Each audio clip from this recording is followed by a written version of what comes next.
نحمده ونستعینه تعریف اللہ ہی کے لیے ہے، ہم اسی کی تعریف کرتے ہیں، اسی سے معافی مانگتے ہیں، اسی کی طرف رجوع کرتے ہیں، اپنے نفس کے شر سے اور اپنی بدعمالیوں سے اللہ کی پناہ میں آتے ہیں۔ اس کا کوئی شریک نہیں، جسے اللہ تعالیٰ ہدایت دے اسے کوئی گمراہ نہیں کر سکتا، اور جسے اللہ رب العزت گمراہ کر ڈالے اسے کوئی ہدایت نہیں دے سکتا۔ ہم اللہ تعالیٰ کی تعریف اسی انداز میں کرتے ہیں جو اللہ تعالیٰ کو پسند اور اللہ تعالیٰ کے شایع نشان ہو۔ ہم اللہ تعالیٰ کی خوب تعریف بیان کرنے کی سعادت حاصل کرتے ہیں۔ یقیناً ہم تیری تعریف کما حقہ ادا نہیں کر سکتے، اور اے اللہ ہم کبھی کما حقہ تیرا شکر ادا نہیں کر سکتے۔ بہرحال ہم اللہ کی اتنی تعریف کرتے ہیں کہ جس سے آسمان کا ہر گوشہ، زمین کا ہر کونا اور سمندر و خشکی کی ہر ذرہ بھر جائے۔ میں گواہی دیتا ہوں کہ اللہ کے سوا کوئی الہ نہیں ہے، وہ واحد ہے، اس کا کوئی شریک نہیں۔ میں یہ بھی گواہی دیتا ہوں کہ محمد صلی اللہ علیہ وسلم اللہ کے بندے اور رسول ہیں۔ اللہ کی بے شمار رحمتیں، بے بہا برکتیں اور انگنت سلامتی نازل ہو آپ صلی اللہ علیہ وسلم پر، آپ صلی اللہ علیہ وسلم کی آل اور تمام صحابہ کرام پر۔ اما بعد، لوگوں میں اپنے آپ کو اور آپ سب کو اللہ تعالیٰ سے ڈرنے کی تلقین کرتا ہوں۔ اللہ سے ڈرو جیسا کہ اس سے ڈرنے کا حق ہے۔ تم کو موت نہ آئے مگر اس حال میں کہ تم مسلم ہو۔ إلا وأنتم مسلمون يا أيها الناس اتقوا ربكم الذي لوگوں اپنے رب سے ڈرو جس نے تم کو ایک جان سے پیدا کیا اور اسی جان سے اس کا جوڑا بنایا، اور ان دونوں سے بہت مرد و عورت دنیا میں پھیلا دی ہے۔ اس خدا سے ڈرو جس کا واسطہ دے کر تم ایک دوسرے سے اپنے حق مانگتے ہو، اور رشتہ و قرابت کے تعلقات کو بگاڑنے سے پرہیز کرو۔ یقین جانو کہ اللہ تم پر نگرانی کر رہا ہے۔ اے ایمان لانے والو، اللہ سے ڈرو اور ٹھیک بات کیا کرو، اللہ تمہارے اعمال درست کر دے گا اور تمہارے قصوروں سے درگزر فرمائے گا۔ جو شخص اللہ اور اس کے رسول کی اطاعت کرے اس نے بڑی کامیابی حاصل کر لی۔ اے ابن آدم، تو ہر حال میں اللہ سے ڈرتے رہنا۔ یاد رکھ قیامت کے بے حد طویل دن میں تجھے اس کا ثمرہ ملے گا، اور آج کی اس محنت سے تو اس سخت دن میں خوش ہو جائے گا۔ یاد رکھیے، اگر انسان کو زندگی اور جہان کی تمام آسائشیں یکجا ہو کر بھی میسر آ جائیں، لیکن اس دنیا سے رخصت ہوتے وقت آدمی تقویٰ سے خالی ہو، تو اسے زندگی کی تمام آسائشوں کا ذرہ بھر فائدہ نہیں ہو سکے گا۔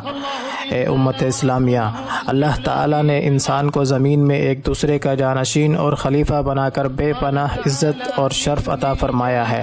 اللہ کا فرمان ذیشان ہے، میں زمین میں ایک خلیفہ بنانے والا ہوں۔ اللہ تعالیٰ کا انسان کو زمین میں خلیفہ اور جانشین بنانے کا مقصد ہی یہ ہے کہ وہ زمین میں تعمیر و اصلاح کا کام کرے، نیکی اور بھلائی کا حکم دے اور برائی سے روکے، لوگوں کے درمیان عدل قائم کرے۔ اللہ تعالیٰ نے بہت سے رسول مبعوث فرمائے ہیں تاکہ وہ عظیم پیغام لوگوں تک پہنچائے، اور یوں لوگوں کے پاس اپنی غلط روش اور گمراہی کی کوئی حجت اور دلیل باقی نہ رہے۔ فرمان باری تعالیٰ ہے، یہ سارے رسول خوشخبری دینے والے اور ڈرانے والے بنا کر بھیجے گئے تھے تاکہ ان کو مبعوث کر دینے کے بعد لوگوں کے پاس اللہ کے مقابلے میں کوئی حجت نہ رہے۔ اللہ تعالیٰ نے اپنے ان مبعوث کردہ رسولوں کی تائید بڑی عظیم نشانیوں اور معجزات سے فرمائی ہے، جو ان تمام کی نبوت کی سچائی پر بڑی واضح دلالت کرتی ہے۔ فرمان باری تعالیٰ ہے، ہم نے اپنے رسولوں کو صاف صاف نشانیوں اور ہدایات کے ساتھ بھیجا۔ پھر آخر میں اللہ تعالیٰ نے تمام انسانیت کی طرف ہمارے پیارے نبی محترم، رسول مکرم، ساری اولاد آدم کے سردار، تمام نبیوں کے امام اور خاتم النبیین حضرت محمد صلی اللہ علیہ وسلم کو مبعوث فرمایا۔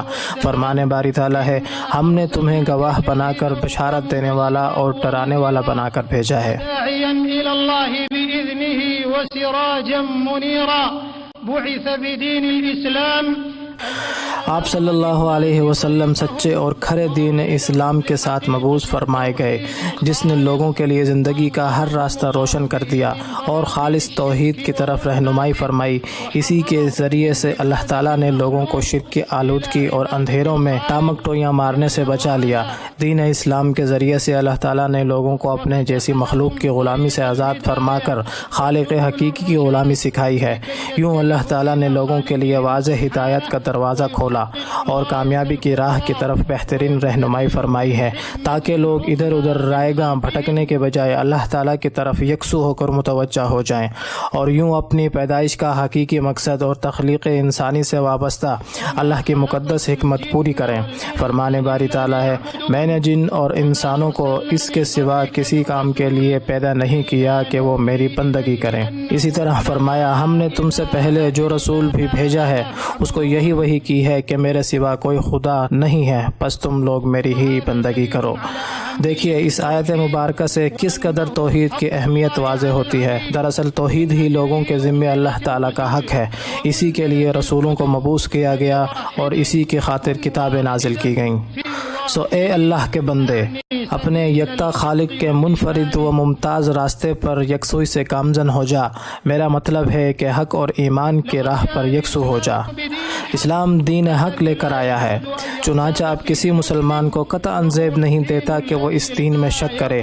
یاد رہے، اب اللہ تعالیٰ دین اسلام کے علاوہ کوئی دوسرا دین قبول نہیں فرمائے گا۔ فرمان باری تعالیٰ ہے، یہ دین اس لیے آیا ہے تاکہ لوگوں کو خیر اور بھلائی کی ترغیب دلائے اور نجات اور کامیابی کی طرف انسانیت کی رہنمائی کرے۔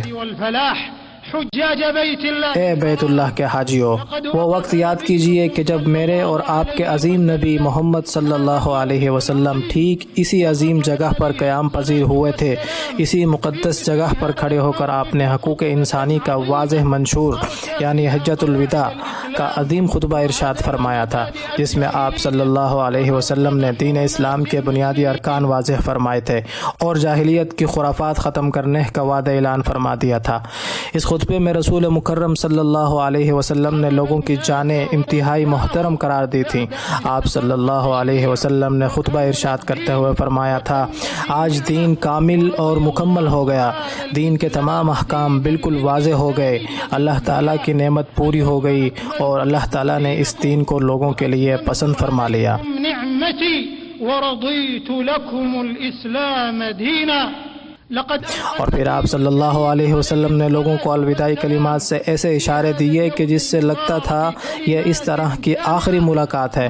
فرمان باری تعالیٰ ہے، آج میں نے تمہارے دین کو تمہارے لیے مکمل کر دیا ہے اور اپنی نعمت تم پر تمام کر دی ہے اور تمہارے لیے اسلام کو تمہارے دین کی حیثیت سے قبول کر لیا ہے۔ نبی کریم صلی اللہ علیہ وسلم نے اس مبارک دن میں کیسا عظیم خطبہ ارشاد فرمایا اور کیا ہی عمدہ نصیحتیں فرمائیں۔ گویا ایک مختصر خطبہ تھا، تاہم دین کے تمام اصول اس میں سمٹ آئے تھے۔ آپ صلی اللہ علیہ وسلم نے لوگوں کے ذہنوں میں دین اسلام کے اصول راسخ فرما دیے تھے اور بڑے اور بنیادی اصولوں کا ذکر کرتے ہوئے جزئیات اور تفصیلات کی طرف بھی اشارہ فرما دیا تھا۔ یقیناً آپ صلی اللہ علیہ وسلم نے لوگوں کو اندھیروں سے نکال کر روشنی کی طرف لانے کے لیے بڑی محنت اور کوشش فرمائی تھی، تاکہ اللہ تعالیٰ کی مشیت سے ایک نئی اور توانا امت جنم لے جو واضح اہداف کے حامل ہو اور جو عظیم اصولوں پر عمل پیرا ہو۔ اللہ تعالیٰ نے اس امت کو انسان کی گمراہی کے بعد ہدایت عطا فرمائی، انتشار اور تفرقے کے بعد اجتماعیت اور اتحاد نصیب فرمایا اور جہالت کے بعد علم و دانش عطا فرمائی۔ آپ صلی اللہ علیہ وسلم نے خطبہ حجۃ الوداع میں حقوق انسان واضح فرمائے اور آزادی کا مفہوم بھی متعین فرما دیا، انسانی عزت و کرام کے اصول واضح فرمائے۔ آپ صلی اللہ علیہ وسلم نے فرمایا، سنو، تمہارا خون، تمہارا مال اور تمہاری عزتیں ایک دوسرے کے لیے اسی طرح قابل احترام ہیں جس طرح اس ملک اور اس شہر میں یہ دن حرمت والا ہے۔ اسلام نے ان 5 ضروری چیزوں کی حفاظت یقینی بنائی ہے جس کے بغیر انسان کی زندگی ٹھیک طرح چل ہی نہیں سکتی۔ اسلام نے دین، جان، مال، عقل اور عزت پر حملہ کرنے سے منع فرمایا ہے۔ یہ اسی لیے ہے تاکہ لوگ امن و امان اور اطمینان کے ساتھ زندگی جی سکیں، دنیا اور آخرت کے لیے اطمینان سے کام کر سکیں اور سارا معاشرہ سیسہ پلائی دیوار کی طرح اتحاد و اتفاق کے ساتھ قائم اور استوار رہ سکے، تاکہ لوگوں کے احوال سنور جائیں اور ان کے معاملات درست ہو جائیں۔ آپ صلی اللہ علیہ وسلم نے اپنے عظیم خطبے میں مسلمان عورت کے بارے میں بھی نصیحت فرمائی، اس کے حقوق اور فرائض واضح فرماتے ہوئے یہ بھی واضح فرما دیا کہ ایک مسلمان عورت کو کیا ادا کرنا ہے اور بدلے میں کیا وصول کرنا ہے۔ اے مسلمانوں، اسلام نے یہ بات واضح کر دی ہے کہ اولاد آدم ہونے کے لحاظ سے سب لوگ ایک جیسے ہیں، سب کے حقوق اور واجبات بھی ایک ہی جیسے ہیں۔ کسی عربی اور اجمی میں تقویٰ کے سوا کوئی فرق نہیں، کسی کو کسی پر کوئی نسبی یا نسلی برتری نہیں، کسی کو بر بنائے رنگ بھی کسی دوسرے پر کوئی برتری نہیں۔ آپ صلی اللہ علیہ وسلم نے فرمایا، لوگو تمہارا رب بھی ایک ہے اور تمہارا باپ بھی ایک ہی ہے، تم سب آدم کی اولاد ہو اور آدم مٹی سے بنائے گئے تھے۔ فرمان باری تعالیٰ ہے، حقیقت میں اللہ کے نزدیک تم میں سب سے زیادہ عزت والا وہ ہے جو تمہارے اندر سب سے زیادہ پرہیزگار ہو۔ کسی عربی کو کسی اجمی پر تقویٰ کے علاوہ کوئی فضیلت نہیں۔ اسی طرح اسلام کا اقتصادی نظام بھی بڑا منفرد اور شاندار ہے۔ اس میں لوگوں کو انسانی اور فطری ضروریات کا خیال بڑے توازن کے ساتھ رکھا گیا ہے، جس کی مثال کسی دوسرے نظام میں نہیں ملتی۔ فرمان باری تعالیٰ ہے، جو مال اللہ نے تجھے دیا ہے اس سے آخرت کا گھر بنانے کی فکر کر اور دنیا میں سے بھی اپنا حصہ فراموش نہ کر، احسان کر جس طرح اللہ نے تیرے ساتھ احسان کیا ہے، اور زمین میں فساد برپا کرنے کی کوشش نہ کر۔ اسلام نے مالی لین دین کے عظیم اور مفید اصول وضع کیے ہیں جو سچائی اور عدل و احسان پر مبنی ہیں۔ ظلم، جہالت، دھوکے بازی، مکاری اور فریب کاری جیسی خرافات اور انسانوں کو گھاٹے میں ڈالنے والے معاملات سے روکتے ہیں۔ رسول اکرم صلی اللہ علیہ وسلم کا فرمان ہے، دو تجارت کرنے والے اپنے معاملے میں اس وقت تک آزاد ہیں جب تک وہ سودا کر کے الگ نہ ہو جائیں۔ اگر وہ سچائی کی بنا پر تجارت کریں گے اور زیر تجارت چیز کے عیب و اوصاف بیان کر دیں گے تو ان کے سودے میں برکت شامل کر دی جائے گی۔ اسی طرح آپ صلی اللہ علیہ وسلم کا ارشاد گرامی ہے، جو دھوکہ دہی کرتا ہے وہ ہم میں سے نہیں ہے۔ اسلام نے سود کو حرام قرار دیا ہے اور لوگوں کے مال ناجائز طریقوں سے ہتھیانے سے بھی روکا ہے۔ اسلام میں باہمی معاشرتی ذمہ داریوں کی بڑی اہمیت ہے۔ اسلامی نظام صرف مادی چیزوں تک محدود نہیں ہے بلکہ وہ معاشرے کی تمام تر انفرادی اور اجتماعی، مادی اور روحانی ضروریات کو پورا کرتا ہے۔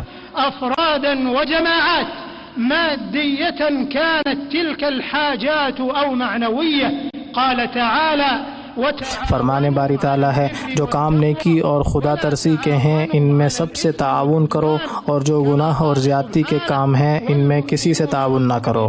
اسی طرح فرمایا، مومن مرد اور مومن عورتیں یہ سب ایک دوسرے کے رفیق ہیں۔ تکافل یعنی باہمی ذمہ داریوں کا دائرہ انتہائی وسیع ہے اور اس میں تمام لوگ اپنی ذمہ داریوں سمیت سما جاتے ہیں۔ فرمان باری تعالیٰ ہے، لوگوں ہم نے تم کو ایک مرد اور ایک عورت سے پیدا کیا اور پھر تمہاری قومیں اور برادریاں بنا دیں تاکہ تم ایک دوسرے کو پہچانو۔ در حقیقت اللہ کے نزدیک تم میں سب سے زیادہ عزت والا وہ ہے جو تمہارے اندر سب سے زیادہ پرہیزگار ہے۔ یقیناً اللہ سب کچھ جاننے والا اور باخبر ہے۔ پھر اس میں نیکی اور بھلائی کی تمام شکلیں بھی شامل ہیں۔ اسلام نے والدین کی خدمت اور ان کے ساتھ احسان والا معاملہ کرنے کی بھی بڑی تلقین فرمائی ہے۔ فرمان باری تعالیٰ ہے، اللہ نے فیصلہ کر دیا ہے کہ تم لوگ اس کے سوا کسی کی عبادت نہ کرو اور والدین کے ساتھ نیک سلوک کرو۔ اسلام نے رشتہ داروں سے قطع تعلق کرنے سے بھی منع کیا ہے اور رشتہ داری توڑنے والے کو بدترین وعید سنائی ہے۔ فرمان باری تعالیٰ ہے، اب کیا تم لوگوں سے اس کے سوا کچھ اور توقع کی جا سکتی ہے کہ اگر تم الٹے منہ پھر گئے تو زمین میں پھر فساد برپا کرو گے اور آپس میں ایک دوسرے کے گلے کاٹو گے۔ اسلام میں ہمسائے کے حقوق کا بھی خوب خیال رکھا گیا ہے، خاص طور پر قرابت دار ہمسائے کے حقوق کی طرف اور زیادہ توجہ دلائی گئی ہے۔ عام طور پر تمام ہمسایوں کے حقوق کی تلقین کی گئی ہے۔ فرمان نبوی ہے، جو اللہ اور روز آخرت پر ایمان رکھتا ہے وہ اپنے ہمسائے کی عزت کرے۔ اسلام نے انسانی جان کی حفاظت کو بھی پوری طرح یقینی بنایا ہے، چنانچہ اس نے انسانی خون کو بہت زیادہ محترم قرار دیا ہے۔ دین میں جان کی حفاظت کو ایک عظیم مقصد بنایا گیا ہے، چنانچہ اسلام نے حکمرانوں کے خلاف بغاوت کو بھی حرام قرار دیا ہے۔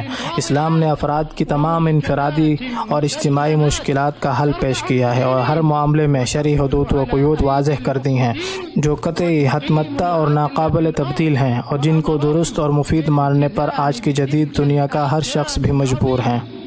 یہی حدود و قیود ہیں جو اسلامی معاشرے میں مجرموں کو جرم سے روکے رکھتی ہیں اور مفسدوں کو مقررہ حدود سے تجاوز کرنے کی اجازت نہیں دیتی، اور یوں اس طرح سے یہ اصول و ضوابط زمین پر عدل قائم کرنے کا ذریعہ بن جاتے ہیں۔ چنانچہ اسلام نے ان اصولوں پر عمل کرنا لازم قرار دیا ہے۔ فرمان باری تعالیٰ ہے، اسی وجہ سے بنی اسرائیل پر ہم نے یہ فرمان لکھ دیا تھا کہ جس نے کسی انسان کو خون کے بدلے یا زمین میں فساد پھیلانے کے سوا کسی اور وجہ سے قتل کیا، اس نے گویا تمام انسانوں کو قتل کر دیا، اور جس نے کسی کی جان بچائی اس نے گویا تمام انسانوں کو زندگی بخش دی۔ اسلام ہی وہ معتدل اور متوازن طریقہ لے کر آیا ہے کہ جس کے ذریعے سے بھلائیاں حاصل ہو جاتی ہیں اور برائیاں کافور ہو جاتی ہیں۔ اسلام نے تعمیر و ترقی اور فلاح و بہبود کا حکم دیا ہے اور تعمیر و ترقی کے تمام اسباب و وسائل اپنانے کی نصیحت فرمائی ہے تاکہ مسلمان اپنے ذہنی اصول اسلام پر قائم رہتے ہوئے ہر جدید دور کے ساتھ چل سکیں اور جدید چیزوں کو سمجھ سکیں۔ اسی طرح اسلام نے فساد پھیلانے والے تمام ذرائع سے رکنے کا حکم دیا ہے اور اسلام کے عظیم مفادات کا خیال رکھتے ہوئے ادنیٰ مفادات کو نظر انداز کرنے کا حکم دیا ہے۔ اسی طرح دین اسلام کے مفادات، امت کی اجتماعی کمائی، اس کے مستقبل اور اس کے ناموس کا خیال نہ کرنے والے کو دنیا اور آخرت کی بدترین وعید سنائی ہے اور ان مفادات پر اثر انداز ہونے سے روکا ہے۔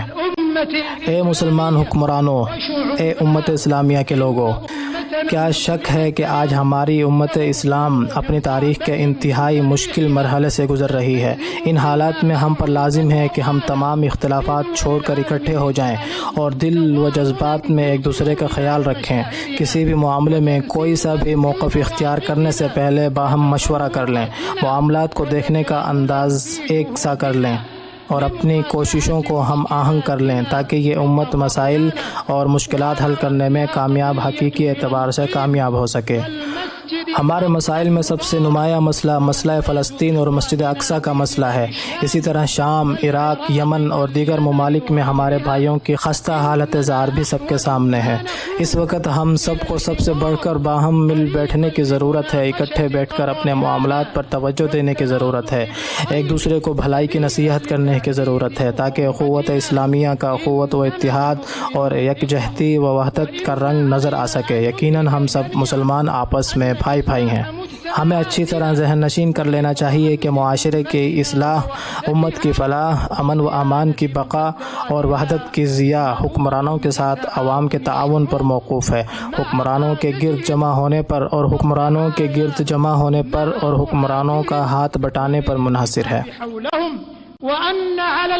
مسلمان حکمرانوں کا فرض ہے کہ وہ اپنے کندھے پر پڑنے والی بھاری امانت کا احساس کریں اور بھرپور ذمہ داری کا مظاہرہ کریں۔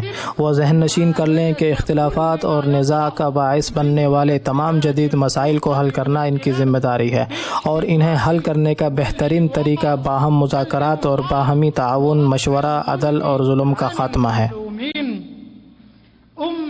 اے امت اسلامیہ، عدل اسلام کی عظیم بنیاد اور اساس ہے، یہ بہترین ترازو ہے، یہ رسولوں کا پیغام ہے، یہ رب العالمین کا حکم ہے۔ فرمان باری تعالیٰ ہے، اللہ عدل اور احسان اور صلہ رحمی کا حکم دیتا ہے۔ اسی طرح فرمایا، اے لوگو جو ایمان لائے ہو، انصاف کے علم بردار اور خدا واسطے کے گواہ بنو، اگرچہ تمہارے انصاف اور تمہاری گواہی کی زد خود تمہاری اپنی ذات پر یا تمہارے والدین اور رشتہ داروں پر ہی کیوں نہ پڑتی ہو۔ فرمان باری تعالیٰ ہے، ہم نے اپنے رسولوں کو صاف صاف نشانیوں اور ہدایات کے ساتھ بھیجا اور ان کے ساتھ کتاب اور میزان نازل کی تاکہ لوگ انصاف پر قائم ہوں۔ اسلام نے تمام تر اصول اور ضابطوں میں عدل کو بڑی اہمیت دی ہے، یہ اس لیے کہ عدل بذات خود بڑی اہم چیز ہے اور اس کے نتائج بڑے عمدہ ہیں۔ عدل کے ذریعے ہی انسانوں کی زندگی بھلی بن سکتی ہے اور اسی کے ذریعے نیکی پھل پھول اور پھیل سکتی ہے، اسی کے ذریعے خوش بختی حاصل ہو سکتی ہے اور عین اسی پر امت کے خیر و ہدایت، بقا اور فلاح منحصر ہے۔ عدل سے بھلائی پھیلتی ہے اور نیکی بڑھتی ہے اور لوگوں کے دلوں میں سکون اور سرور آ جاتا ہے اور لوگوں کو چین نصیب ہوتا ہے۔ كبيرة اسلام نے نیکی کا حکم دینے اور برائی سے روکنے کو بھی عظیم عبادت قرار دیا ہے اور اس کی بھی خوب ترغیب دلائی ہے۔ فرمان باری تعالیٰ ہے، اب دنیا میں وہ بہترین گروہ تم ہو جسے انسانوں کی ہدایت و اصلاح کے لیے میدان میں لایا گیا ہے۔ تم نیکی کا حکم دیتے ہو، بدی سے روکتے ہو اور اللہ پر ایمان رکھتے ہو۔ مسلمانوں، تمہارا دین باہمی لین دین اور باہمی برتاؤ کا دین ہے، انصاف اور رحمت کا دین ہے، یہ بہترین رویے سکھانے والا دین ہے، عمدہ فیصلے کرنے اور درست عمل اپنانے کا دین ہے۔ اسلام بھلے برتاؤ کے ذریعے ہی تو پھیلا ہے، اس طرح کے برتاؤ کے ذریعے کہ جس کے اصول اسلام نے وضع کیے ہیں اور جنہیں اسلام کے باشندوں نے اپنایا ہے، جیسے عدل، احسان، سچائی، امانت اور بھلے اخلاق۔ اسلام نے اخلاقی تربیت اور کردار سازی کے حوالے سے بھی بہترین اور عمدہ ترین نمونہ فراہم کرنے کو بھی بڑی اہمیت دی ہے۔ اے لوگوں نے تمہارے نبی محمد صلی اللہ علیہ وسلم کو دیکھا تھا کہ وہ ایسے ہی اوصاف حمیدہ، خصائل پاکیزہ اور محاسن عظیمہ سے متصف انسان تھے، اور ان کی ذات والا صفات میں یہ ساری صفات موجود ہیں۔ چنانچہ وہ اس زندہ نظراتی مثالوں پر ایمان لائے، ان کے دل و دماغ نے ان اعلیٰ صفات کو بے ساختہ قبول کیا اور ان کے جذبات و احساسات نے انہیں بھلا سمجھا۔ پھر لوگوں نے ان صفات کو اپنانا شروع کیا اور اپنی زندگی میں نافذ کر دکھایا۔ آپ صلی اللہ علیہ وسلم لوگوں کے لیے بہترین استاد، بہترین نمونہ اور تربیت دینے والے تھے۔ فرمان باری تعالیٰ ہے، در حقیقت تم لوگوں کے لیے اللہ کے رسول صلی اللہ علیہ وسلم میں ایک بہترین نمونہ تھا۔ اسی طرح فرمایا، اے محمد، ہم نے جو تم کو بھیجا ہے تو یہ دراصل دنیا والوں کے حق میں ہماری رحمت ہے۔ اے مسلمان نوجوانوں، آج کے دور میں جن مصیبتوں کا ہمیں سامنا ہے، ان میں ایک نمایاں مصیبت زمین میں فساد برپا کرنے کی کئی شکلیں ظاہر ہونا ہے، جنہیں ہم مجمل طور پر دہشت گردی کا نام دے سکتے ہیں۔ یاد رہے کہ وہ دہشت گردی کہ جس کی برائی بڑی بڑی قوموں، نسلوں اور مذاہب میں سرایت کر چکی ہے، اس برائی کو کسی قوم، کسی دین، کسی ثقافت یا کسی ملک کی طرف منسوب نہیں کیا جا سکتا۔ دہشت گردی کی تہمت اسلام کے نام بھی قطعاً نہیں لگائی جا سکتی۔ امت کی مصیبتوں میں سے ایک مصیبت یہ بھی ہے کہ اس کے کچھ باشندوں کو شیطان نے حق سے پھیر لیا ہے اور راہ راست سے بھٹکا دیا ہے۔ اس طرح وہ دین اسلام کے اعتدال پسند طریقے سے ہٹ گئے ہیں اور لوگوں پر کفر کے فتوے لگانے میں جلد بازی کرنے لگے ہیں۔ یقیناً یہ رویہ بڑے ہولناک نتائج سامنے لانے والا ہے۔ تکفیر سے مومنوں کے دل لرز اٹھتے ہیں اور مسلمانوں کی جانیں کانپ اٹھتی ہیں۔ کس قدر بے خوف لوگ ہیں کہ جنہوں نے مسلمانوں کو کافر قرار دیا ہے اور ان کی محترم اور محفوظ جانوں پر حملہ کرنا جائز سمجھا۔ انہوں نے اسلام کے عطا کردہ حرمت والے معاہدے توڑ ڈالے ہیں، زمین میں فساد برپا کیا ہے، دھماکے کیے ہیں اور توڑ پھوڑ کی ہے، معصوم جانوں کو قتل کیا ہے، مسلمان اور غیر مسلم امن پسند شہریوں کو ڈرایا دھمکایا ہے۔ اللہ کی کتاب، سنت رسول صلی اللہ علیہ وسلم اور امت کے علماء کے اجماع کو پس پش ڈال دیا ہے کہ جو سب ان ناپاک اور بدترین اعمال کو ناجائز قرار دینے پر متفق ہیں۔ تو مسلمان نوجوانوں، آپ پر بہت بڑی ذمہ داری عائد ہوتی ہے۔ آپ ہی امت کا سرمایہ اور آپ ہی اس کا مستقبل ہو، سو لازم ہے کہ ہر اس راستے سے بچو جو امت اسلامیہ کی صفیں بکھیرنے، تفرقہ بازی پھیلانے اور فرقہ واریت کو ہوا دینے والا ہو۔ جان رکھو کہ امت میں گمراہی اور انحراف پھیلانے کے اسباب میں سے قبلہ رخ ہو کر نماز ادا کرنے والے مسلمانوں کو کافر قرار دینے میں جلدی کرنا بھی ہے۔ یہ بہت بڑی مصیبت اور بڑا ہلاکت خیز رویہ ہے۔ یاد رکھو، نبی اکرم صلی اللہ علیہ وسلم نے بڑے زوردار انداز میں اور بہت ہولناک الفاظ میں اس بڑے گناہ سے بچنے کی تلقین فرمائی ہے۔ اللہ آپ کی نگہبانی فرمائے۔ اپنے آپ کو تقوی، علم اور سمجھ کے ذریعے ہر وقت ان چیزوں سے محفوظ رکھو۔ امت کے علماء کی طرف رجوع کرو اور ان کی باتیں دلائل اور واضح نشانیوں کے ساتھ مانو۔ امت کو تم سے بڑی امیدیں وابستہ ہیں، تو تم ساری دنیا کو اپنے دین کی بھلائیاں، اس کی نرمی، اس کی رحمت اور اس کے اخلاق حسنہ دکھاؤ۔ دوسروں کے لیے بہترین نمونہ بنو۔ اپنے فارغ اوقات کا بھرپور فائدہ اٹھاؤ۔ اپنی صلاحیت ان اعمال میں صرف کرو جن میں امت اسلامیہ کی فلاح و بہبود ہو۔ اسی میں تمہاری اور اسلام کی عزت ہے اور اسی میں دنیا اور آخرت میں آپ کا فائدہ ہے۔ وعز اسلامکم ونفعکم فی دنیاکم واخراکم۔ اے تربیت دینے والوں، بھلے اخلاق تمام آسمانی شریعتوں کا مرکز و محور اور جوہر ہیں۔ نبی اکرم صلی اللہ علیہ وسلم کی بعثت کا مقصد بھی اخلاق درست کرنا ہی تھا۔ اللہ تعالیٰ کا فرمان ہے، وہی ہے جس نے امیوں کے اندر ایک رسول خود ہی انہی میں سے اٹھایا جو انہیں اس کی آیات سناتا ہے، ان کی زندگی سنوارتا ہے۔ اللہ تعالیٰ نے قرآن کریم میں نبی اکرم صلی اللہ علیہ وسلم کی تعریف کرتے ہوئے فرمایا، اور بے شک تم اخلاق کے بڑے مرتبے پر ہو۔ اسلام نے لوگوں کی اخلاقی تربیت، کردار سازی اور نیکی پر نفوذ کی تربیت کرنے کو اپنی ترجیحات میں اولویت دی ہے۔ چنانچہ عظیم دینی اخلاق پر نفس کی تربیت اسلام کا طریقہ ہے، اور یقیناً اسی طرح سے لوگوں کو سکون اور چین اور کامیابی حاصل ہو سکتی ہے۔ فرمان باری تعالیٰ ہے، اور نفس انسانی کی اور اس ذات کی قسم جس نے اسے ہموار کیا، پھر اس کی بدی اور اس کی پرہیزگاری اس پر الہام کر دی۔ یقیناً فلاح پا گیا وہ جس نے نفس کا تزکیہ کیا، اور نامراد ہوا وہ جس نے اس کو دبا دیا۔ اسی تربیت کی وجہ سے ہی لوگ افضلیت میں ایک دوسرے سے بڑھ سکتے ہیں۔ فرمان نبوی ہے، تم میں بہترین وہ ہے جو سب سے اچھے اخلاق کا حامل ہے۔ مسلمانوں کے بعض معاشروں کو عملی اعتبار سے ان حسین اصولوں سے دوری کا سامنا ہے۔ یہ بڑی خطرناک چیز ہے اور ہمارے لیے بہت بڑا چیلنج ہے۔ چنانچہ اے والدین، اے تربیت دینے والوں، آپ کے سر پر بچوں کی بھلی اور اخلاق پر مبنی تربیت کی عظیم ذمہ داری ہے، خاص طور پر اس زمانے میں کہ جس میں برائی اور فتنے کے اسباب عام ہو چکے ہیں۔ آج جنگ نے ایک نیا روپ اختیار کر لیا ہے، اور وہ اصول و مبادی اور اخلاق کی جنگ بن چکی ہے۔ اے اسلام کے علماء، آپ انبیاء کے وارث ہو، انبیاء کے پیغام کے حامل ہو، آپ پر ساری امت کی فلاح و بہبود منحصر ہے۔ سو سنو، امت میں اختلافات پھیلانے کا سبب مت بنو، بھلائی کی طرف لوگوں کی رہنمائی کرو، حق بیان کرو، باطل کی حمایت مت کرو، لوگوں کو راہ دکھاؤ، لوگوں کو شریعت اسلامیہ کے مطابق فتوے دو، نہ تشدد کرو اور نہ حد سے زیادہ نرمی برتو۔ اللہ کا دین تشدد اور نرمی کے مابین رہتا ہے۔ فرمان باری تعالیٰ ہے، اور اسی طرح تو ہم نے تمہیں ایک امت وسط بنایا ہے۔ لوگوں کے لیے آسانیاں پیدا کرو اور ان کی مشکلات دور کرو۔ فرمان الہی ہے، دین میں تم پر کوئی تنگی نہیں۔ رسول مکرم صلی اللہ علیہ وسلم کو جب بھی دو چیزوں میں سے ایک اپنانے کا کہا گیا تو آپ صلی اللہ علیہ وسلم نے آسان چیز اختیار فرمائی، الا یہ کہ آسان چیز گناہ پر مشتمل نہ ہو۔ اے اللہ کی طرف بلانے والو، اللہ کی طرف بلانا انبیاء اور رسولوں کا کام ہے، تو آپ دعوت کے معاملے میں صحیح طریقہ اپناؤ، علم، سمجھداری اور اخلاص کے ساتھ دعوت دو۔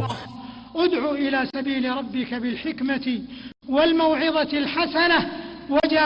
اسی طرح فرمایا، اے پیغمبر، یہ اللہ کی بڑی رحمت ہے کہ تم ان لوگوں کے لیے بہت نرم مزاج واقع ہوئے ہو، ورنہ اگر کہیں تم تند خو اور سنگ دل ہوتے تو یہ سب تمہارے گرد و پیش سے چھٹ جاتے۔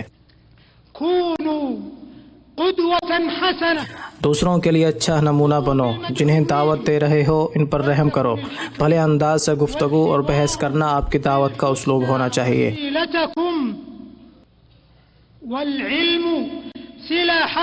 علم کو اپنا اسلحہ بنائیے، لوگوں کے حق کے ذریعے رہنمائی کرنا اپنا ہدف بنائیے۔ هدفكم وغايتكم وتبصير الناس بالحق۔ فرقہ وارانہ رویے سے بچیے، نئے فرقے اور گروہ ایجاد کرنے سے باز رہیے، الگ ہونے اور نئی شناختیں بنانے سے گریز کیجیے۔ فرمان باری تعالیٰ ہے، سب مل کر اللہ کی رسی کو مضبوط پکڑ لو اور تفرقہ میں نہ پڑو۔ اسی طرح فرمایا، آپس میں جھگڑو نہیں ورنہ تمہارے اندر کمزوری پیدا ہو جائے گی۔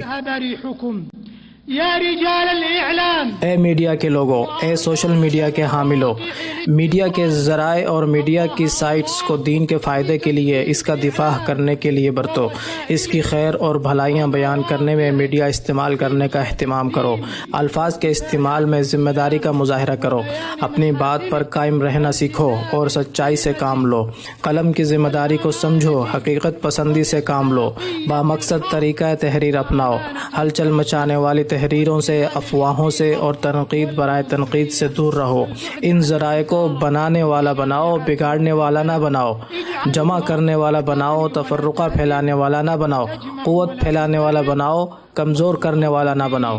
ولا تضعف حجاج بیت اللہ، اے بیت اللہ کے حاجیوں، آپ حرمت والے شہر میں ہیں، اس کی عظمت کو جانو اور اس کے تقدس ذہن نشین کر لو۔ اللہ تعالیٰ نے اس محترم شہر کو ایسی خصوصیات سے مختص فرمایا ہے کہ جو کسی دوسرے شہر کو نہیں ملی۔ یہ امن والا ہے، محترم ہے اور قیامت تک یوں ہی رہے گا۔ فرمان الہی ہے جو اس مکہ میں داخل ہوا مامون ہو گیا۔ یہ حضرت ابراہیم علیہ السلام کی دعا تھی۔ فرمان الہی ہے، پروردگار اس شہر کو امن کا شہر بنا اور مجھے اور میری اولاد کو بت پرستی سے بچا۔ اللہ تعالیٰ نے اس شہر کو اپنے نبی ابراہیم علیہ السلام کے لیے منتخب فرمایا تھا۔ فرمان الہی ہے، اور لوگوں کو حج کے لیے اذن عام دے دو کہ وہ تمہارے پاس ہر دور دراز مقام سے پیدل اور اونٹوں پر سوار آئیں۔ یأتین من کل فج عمیق فلبى ابراہیم علیہ، حضرت ابراہیم علیہ السلام نے اللہ تعالیٰ کے اس حکم پر لبیک کہا۔ میں حاضر ہوں اے اللہ، میں حاضر ہوں، میں حاضر ہوں، تیرے سوا کوئی الہ نہیں، میں حاضر ہوں، تعریف بھی تیری ہی ہے اور ساری نعمتیں بھی تیری اور ساری بادشاہت بھی تیری ہی ہے، تیرا کوئی شریک نہیں ہے۔ پھر حضرت ابراہیم علیہ السلام کے بعد اللہ کے انبیاء، رسول اور اللہ کے بندے اسی طرح لبیک کہتے رہے۔ اللہ نے انہیں بلایا تو انہوں نے راضی ہوتے ہوئے اور محبت کرتے ہوئے اس پاکر پر لبیک کہا۔ پھر جب انہوں نے اللہ کو پکارا تو اللہ ان کے نفس کی نسبت ان سے زیادہ قریب تھا۔ اللہ کے گھر کے حاجیوں، دیکھو تم اللہ کے امن والے شہر میں آئے ہو، تمہارے لیے راستے آسان کر دیے گئے ہیں، آپ کی مشکلات آسان کر دی گئی ہیں۔ اللہ کی نعمتوں پر اس کا شکر ادا کرو، مزید فضل و کرم کا سوال کرو۔ یہ اللہ کا مقدس گھر ہے، اللہ کے نازل کردہ امن کی وجہ سے امن والا ہے۔ فرمان الہی ہے، اور قسم ہے اس پرامن شہر کی، اللہ کے نازل کردہ احکام کے مطابق حرمت والا اور محترم ہے۔ اس کے امن کو تباہ کرنے سے بچو، اس کے مقامات کا احترام کرو۔ فرمان باری تعالیٰ ہے، یہ ہے اصل معاملہ، اسے سمجھ لو، اور جو اللہ کے مقرر کردہ شعائر کا احترام کرے تو یہ دلوں کے تقوی سے ہے۔ تکدیر صوت عبادت گاہوں کا صاف ستھرا ماحول آلودہ کرنے سے اجتناب کرو۔ فرمان الہی ہے، اس مسجد حرام میں جو بھی رستے سے ہٹ کر ظلم کا طریقہ اختیار کرے گا اسے ہم دردناک عذاب کا مزہ چکھائیں گے۔ حرمین کا امن اور حجاج کی سلامتی ایسی سرخ لائنیں ہیں جن سے آگے بڑھنا، سیاسی بینرز اٹھانا یا فرقہ وارانہ نعرے لگانا کسی صورت برداشت نہیں کیا جا سکتا۔ طائفیہ، وَإِنَّ مِن فَضْلِ اللَّهِ عَلَى هَذِهِ الْبِلَادِ، اس ملک پر اللہ کا فضل و کرم ہے کہ اس ملک کو اس نے حکمت والی قیادت مہیا فرمائی ہے جو حرمین کی خدمت اور نگہبانی کے ذریعے شرف حاصل کرتی ہے۔ حکومت نے خدمات کا طویل سلسلہ تیار کر رکھا ہے اور ہر قسم کی ممکنہ کوشش کی ہے تاکہ حرمین میں آنے والے امن و امان اور اطمینان کے ساتھ اپنی عبادت سر انجام دے سکیں۔ وَيُؤَدُّوا مَنَاسِكَهُمْ بِكُلِّ يُسْرٍ وسهولة واطمئنان، فجزى الله خادم الحرمين الشريفين الملك سلمان بن عبد العزيز۔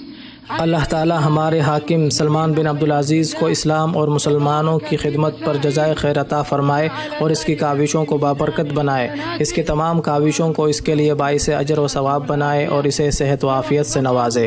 اللہ تعالی ہمارے حاکم، اس کے دونوں نائبین اور تمام ساتھیوں کو اپنی رضا اور خوشنودی والے کام سر انجام دینے کی توفیق عطا فرمائے۔ اس طرح ہم ہر اس شخص کے لیے دعا گو ہیں جس نے حج کی ادائیگی کو آسان بنانے میں اپنی خدمات پیش کیں اور حجاج کرام کو ادائیگی حج میں اطمینان و سکون فراہم کیا۔ ان سب کے سرخیل امیر حج اور امیر مکہ کو اللہ حاجیوں کی طرف سے جزائے خیر عطا فرمائے۔ وفي مقدمتهم أمير الحج وأمير البلد الحرام جزاه الله خيرا عن الحجاج خير الجزاء، وكذلك رجال الأمن اسی طرح بہادر سیکیورٹی فورسز کے اراکین کو بھی اللہ جزائے خیر سے نوازے جنہوں نے حجاج کرام کی خدمت اور ہمارے ملک کی حدود کی حفاظت کے لیے عظیم قربانیاں دی ہیں۔ اللہ تعالیٰ ان کی قربانیاں قبول فرمائے اور ان کی کوششوں کو بابرکت بنائے۔ ہم اللہ تعالیٰ سے ان کے قول و عمل کی درستی کی دعا کرتے ہیں، اللہ ان کی کاوشوں کو خیر و برکت کا باعث اور اجر عظیم کا سبب بنائے۔ وأن يجعل مساعيهم مساعي خير وصلاح وأن يعظم أجورهم ومثوبتهم هم وإخوانهم العاملون في خدمة الحرمين. یہ اور ان کے دیگر بھائی جو حجاج کرام ان حرمین شریفین کی خدمت پر معمور ہیں، کوئی حجاج کرام کی رہنمائی کے لیے فتویٰ دے رہا ہے، کوئی دعوت و ارشاد کے لیے مقرر ہے، کوئی صحت و سلامتی کے لیے خدمات دے رہا ہے، اور اس جیسی دیگر کئی ذمہ داریاں نبھانے والے کئی اور کتنے ہی لوگ ہیں. اللہ تعالیٰ ان سب کو اجر عظیم عطا فرمائے. اے حجاج کرام، تمہارا آج کا دن بڑا عظیم اور مبارک دن ہے. نبی کریم صلی اللہ علیہ وسلم فرماتے ہیں جتنے لوگوں کو اللہ تعالیٰ عرفہ کے دن جہنم سے آزادی عطا فرماتے ہیں کسی اور دن عطا نہیں کرتے. اس دن اللہ تعالیٰ اپنے بندوں کے قریب ہوتا ہے، پھر فرشتوں کے سامنے بندوں پر فخر کا اظہار فرماتا ہے اور ان سے پوچھتا ہے میرے یہ بندے کیا چاہتے ہیں. اور ایک روایت میں یہ الفاظ ہیں میرے ان بندوں کو دیکھو کہ کس طرح میلے کپڑوں اور غبار آلود بالوں کے ساتھ حاضر ہیں. اے فرشتوں، تم گواہ ہو جاؤ کہ میں نے انہیں معاف کر دیا ہے. لہٰذا آج خوب دعائیں مانگو. نبی کریم صلی اللہ علیہ وسلم فرماتے ہیں بہترین دعا عرفہ کے دن کی دعا ہے، اور وہ بہترین دعا جو میں نے اور مجھ سے پہلے انبیاء کرام نے اللہ سے کی وہ یہ ہے اللہ کے سوا کوئی معبود حقیقی نہیں، وہ اکیلا ہے، اس کا کوئی شریک نہیں، ساری بادشاہی اسی کی ہے، سب تعریفیں اسی کے لیے ہیں اور وہ ہر چیز پر قادر ہے. لوگوں، اپنے نبی کی سنت کا اہتمام کرو، عرفہ میں وقوف کرو، ابھی ظہر و عصر کی نمازیں جمع اور قصر کر کے ادا کرو جیسا کہ تمہارے نبی صلی اللہ علیہ وسلم نے کیا تھا اور فرمایا تھا مجھ سے اپنے حج کے احکام سیکھ لو. پھر مغرب کے بعد مزدلفہ چلے جاؤ، وہاں پہنچ کر مغرب و عشاء کی نمازیں جمع اور قصر کر کے ادا کرو. آدھی رات کے بعد مینا جا کر جمرہ عقبہ کو کنکریاں مارو، پھر ایام تشریق کی راتیں مینا میں گزارو. جو مینا میں 2 دن رہ کر واپس جانا چاہے وہ 11 اور 12 تاریخ کو تمام جمرات کو کنکریاں مارے، اور جو 13 تاریخ کو بھی مینا رہنا چاہے وہ 13 کو بھی کنکریاں مارے. ارشاد باری تعالیٰ ہے جو 2 دنوں میں جلدی کرے اس پر کوئی گناہ نہیں، اور جو تاخیر کرے 13واں دن بھی مینا میں گزارے اس پر بھی کوئی حرج نہیں جو متقی ہو. لمن اتقى واعلموا ان كل الليل جان لو کہ تمام راتوں میں بھی کنکریاں ماری جا سکتی ہیں. اللہ تمہاری حفاظت فرمائے. مقامات مقدسہ کے درمیان نقل و حرکت کے دوران خصوصی ہدایات و قوانین پر عمل کرو. تمام مناسک حج کی ادائیگی میں متعلقہ اداروں کی رہنمائی پر عمل کرو. وفي أداء المناسك كلها وتجنبوا المزاحمة والإيذاء. دھکم پیل اور دوسروں کو تکلیف دینے سے بچو. آرام و سکون سے چلو اور نیکی و بھلائی کے کاموں میں ایک دوسرے سے تعاون کرو. گناہ اور برائی میں ایک دوسرے کا ساتھ مت دو. اللہ سے ڈرو.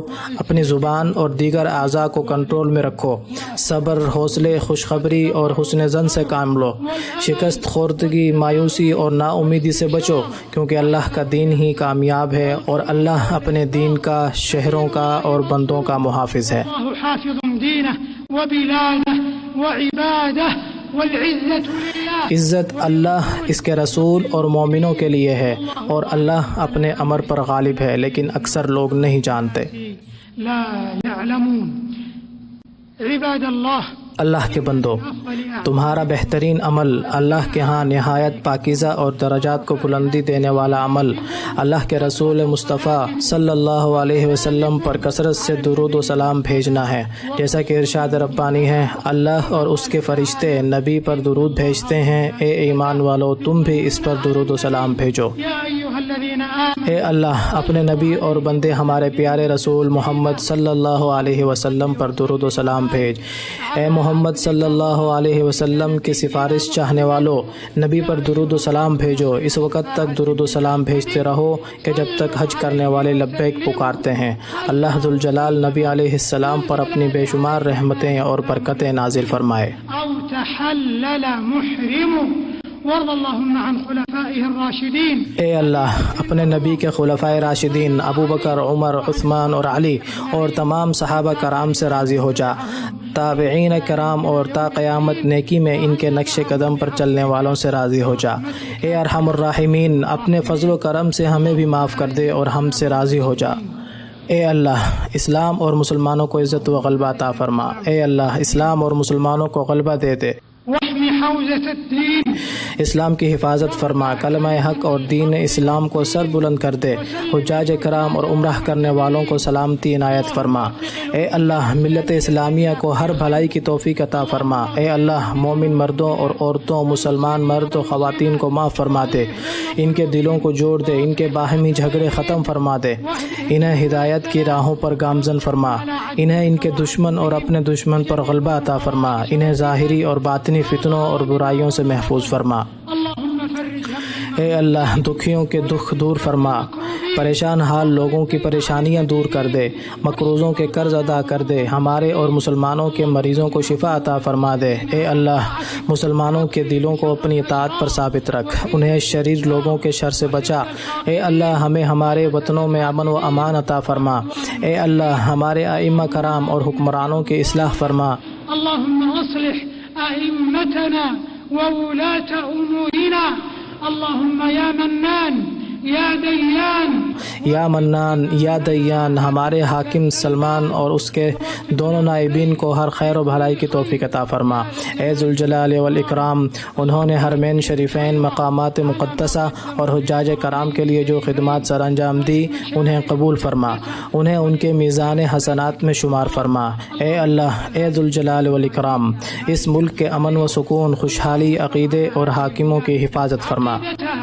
وقيادتها وأمنها ورخاءها واستقرارها يا ذا الجلال والإكرام اللهم وفق رجال اے اللہ ہمارے حفاظتی دستوں کی حفاظت فرما، حرمین شریفین اور حجاج کرام کی حفاظت کی خدمات کی جزائے خیر عطا فرما، ہماری سرحدوں کی حفاظت پر انہیں بہترین ثواب عطا فرما۔ اے اللہ جو ہمارے ملک، ہمارے مقامات مقدسہ اور امن و امان کو برباد کرنے کے منصوبے بنائے، اے اللہ اس کے برے منصوبوں کو اس کے گلے کا ہار بنا دے اور اسے اس کی جان کی فکر میں ڈال دے، اس کی چالوں کو اس کی بربادی کا ذریعہ بنا دے۔ اے اللہ مسلمان حکمرانوں کو کتاب و سنت کے مطابق فیصلے کرنے کی توفیق دے۔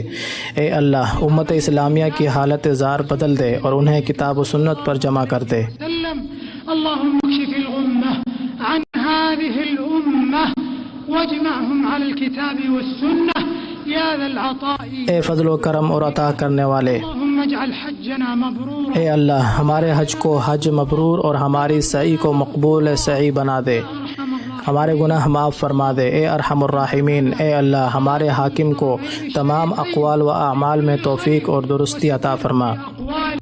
اے پروردگار اس کی عمر و عمل میں برکت فرما، اس کے اعمال کو اپنی خوشنودی کا باعث بنا دے، اسے خیر خواہ ساتھی عطا فرما۔ اے اللہ پوری دنیا کے مسلمانوں کے حالات درست فرما دے، ان کی جانیں محفوظ فرما دے، ان کے دکھ دور کر دے، واحقن دماءهم واكشف الغمة عنهم ان کے نوجوانوں کو ہدایت عطا فرما، بیماروں کو تندرستی دے دے، آزمائش میں گھرے ہوئوں کو عافیت سے نواز دے۔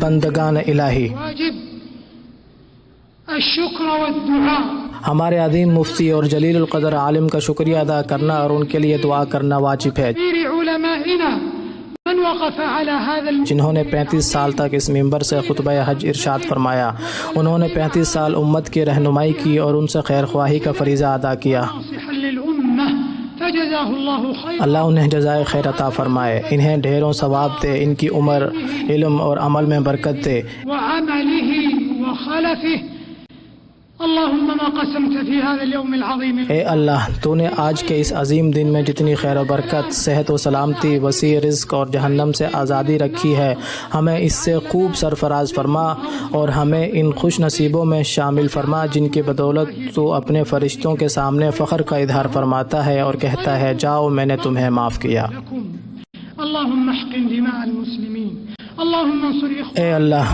مسلمانوں کی جانیں محفوظ فرما، اے اللہ پوری دنیا میں ہمارے مظلوم دینی بھائیوں کی مدد فرما، اے اللہ ہمارے فلسطینی بھائیوں کی مدد فرما، یہودی استعمار سے مسجد اقصی کو آزادی عطا فرما اور اسے تا قیامت عظمت و شان عطا فرما۔ الى يوم الدين اللهم كن لاخواننا في بلاد الشام اے اللہ ہمارے شامی بھائیوں کا مددگار ہو جا، اے اللہ وہ بڑے مظلوم ہیں ان کی مدد فرما، اے مظلوموں کے مدد فرمانے والے، اے اللہ عراق، یمن، اراکان اور تمام علاقوں میں ہمارے بھائیوں کے حالات سنوار دے۔ كل مكان اللهم وفق اے اللہ ہمارے حفاظتی دستوں اور دینی محافظوں کی مدد فرما۔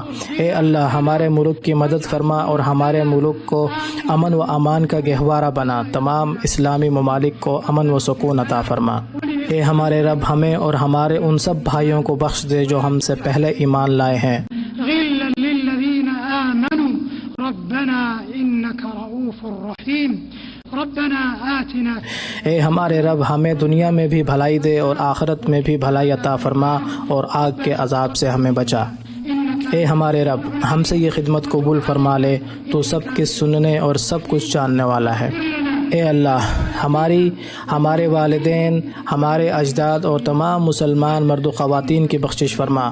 بلا شبہ تو بڑا سننے والا، قریب اور دعاؤں کو قبول کرنے والا ہے۔ رب العزة عما يصفون وسلام على المرسلين والحمد لله رب العالمين۔